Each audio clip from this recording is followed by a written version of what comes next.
সংগ্রামী বন্ধুগণ, আমি মনে প্রাণে বিশ্বাস করেছিলাম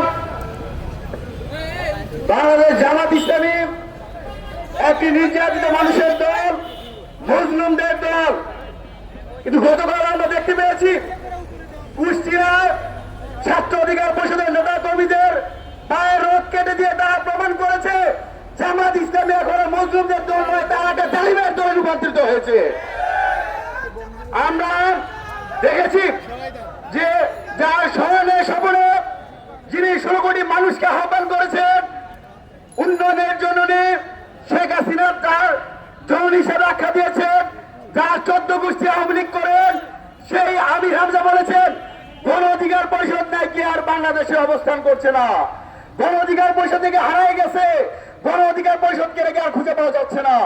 আমি স্পষ্ট বলতে চাই, বাংলাদেশে কি ছাত্র অধিকার পরিষদ কি বেঁচে আছে? গণ অধিকার পরিষদ কি বেঁচে আছে? এই বাংলাদেশে জামাত ইসলাম, জামাত শিবির থাকবে কি থাকবে না তা এদেশের মানুষ ঠিক করবে। কিন্তু এই দেশের স্বাধীনতার সার্বভৌমত্ব যতদিন থাকবে, ছাত্র অধিকার পরিষদ, যুব অধিকার পরিষদ, গণ অধিকার পরিষদ ততদিন বাংলাদেশে থাকবে। তার সেই অর্বাচীন অখ্যাত মুফতি আমির হামজার সেই বক্তব্যের প্রতিবাদে ছাত্র অধিকার পরিষদের নেতা কর্মীরা শান্তিপূর্ণভাবে কুষ্টিয়ার সদরে প্রোগ্রাম করছিলেন।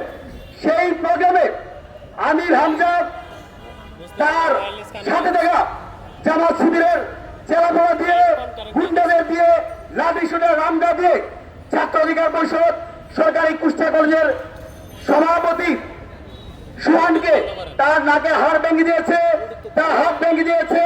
কলেজ শাখার সাধারণ সম্পাদক মহাদিসকে তাদের যে চিরাচরিত চরিত্র, আমরা ভেবেছিলাম জামাত শিবির হয়তো 71-এর তাদের যে ক্যারেক্টার ছিল সেখান থেকে তারা সরে এসেছে, তাদের যে রক্ষার ইতিহাস ছিল সেখান থেকে তারা সরে এসেছে।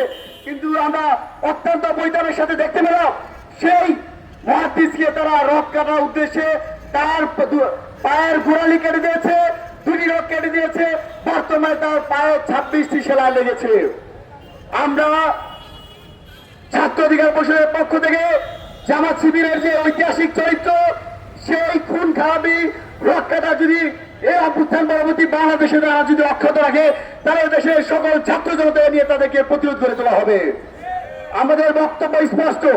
আমরা দেখেছি মুফতি আমির হামজা একজন সংসদ সদস্য, তিনি বর্তমান সংসদের বিভিন্ন নারী যারা আছেন, সাংসদ আছেন, তাদের চরিত্র নিয়ে কথা বলছেন। নারী সাংসদের শারীরিক গঠন নিয়ে কাউকে বলা হচ্ছে তার বুড়ি বেড়ে গেছে, আরো অসৌজন্যমূলক আচরণ করছে। জাহাঙ্গীরনগর বিশ্ববিদ্যালয়ে বলা হয় সকালে নাকি সেখানে মদ দিয়ে কুলি করতে হয়। বিভিন্ন বিশ্ববিদ্যালয় নিয়ে তারা মাদকের আটকাখানা, ব্যবসাখানা বলে অভূষিত করা হয়। আমরা স্পষ্ট বলতে চাই, ছাত্র অধিকার পরিষদ মনে করে একজন আইন প্রণেতা এরকম একজন উন্মাদ পাগল হয়ে একজন আইন প্রণেতা বাংলাদেশে থাকতে পারে না। অনতি বিলম্বে সংসদ সদস্য হিসেবে মুফতি আমির হামজাকে তার এই জায়গা থেকে অব্যাহতি দিতে হবে। সর্বশেষ একটা কথা বলেই শেষ করবো, যদি এই বাংলাদেশের কোন বিশ্ববিদ্যালয় ক্যাম্পাস যারা কোথাও যদি ছাত্র অধিকার পরিষদের একজন কর্মীর পশ্চিমে আঘাত আসে, ছাত্র শিবিরের নাম নিশানা এই বাংলাদেশকে উৎখাত করা হবে। ধন্যবাদ।